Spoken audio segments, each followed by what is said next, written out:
மிக முக்கியமாக நாடாளுமன்றத்திலும் சரி, சட்ட போராட்டங்கள் மூலயமாகவும் தொல் திருமாவளவன் அவர்கள் லோக்சபா உறுப்பினராக இருந்தபோது SC/STனுடைய ப்ரிவென்ஷன் ஆஃப் அட்ராசிட்டி ஆக்டை வலுப்படுத்துறதுல மிக முக்கியமாக தொடர்ந்து குரல் எழுப்பி கொண்டே இருந்தார். அதுபோல கரண்ட் சூழ்நிலையில் நீட் போன்ற அந்த கல்வி சமத்துவம் எப்படி முக்கியம், ரிசர்வேஷன் குறித்து மிக முக்கியமான ஆழமான தீர்க்கமான குரல்களை பாராளுமன்றத்தில் எடுத்து வைத்து மிக முக்கியமாக இந்தியாவினுடைய பல்வேறு மக்களுக்கான ஒரு குரலாக ஒலித்தவர் தொல் திருமாவளவன் அவர்கள். அதுபோல தான் பிஜேபியினுடைய அரசினுடைய சில கொள்கைகளுக்கு எதிராக அவர் எடுத்த சமத்துவ அரசியல் மிக பெரிய ஒரு பேசுபொருளாக இந்தியா முழுவதும் பேசப்பட்டது. இது ஒரு பியூரா ஒரு சமூகத்தை தாண்டி தேசிய அளவிலான ஒரு அரசியலை கட்டமைக்க உதவியது அப்படின்னா எல்லளவும் மாற்று கருத்தே கிடையாது.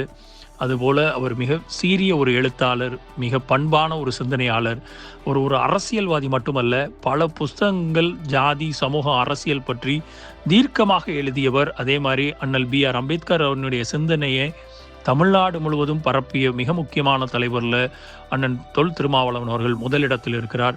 அதுபோல் அவர் ஒரு ஐடியாலஜிக்கலான லீடர், ஒரு கேஸ்ட் பேஸ்டான ஒரு பொலிட்டிக்கல் லீடர் அப்படிங்கிற அந்த மனதளவில் இருக்கக்கூடிய அந்த மாண்பையும் அந்த மாச்சரியங்களையும் தமிழக அரசியல் களம் அதை தகர்த்து எரிய வேண்டும் அப்படிங்கிறது என்னை போன்றவர்களோட பார்வை. இந்த ரீல்ஸினுடைய முழு வீடியோ த லீடர்ஸ் தமிழ் யூடியூப் சேனலில் கண்டுகளியுங்கள்.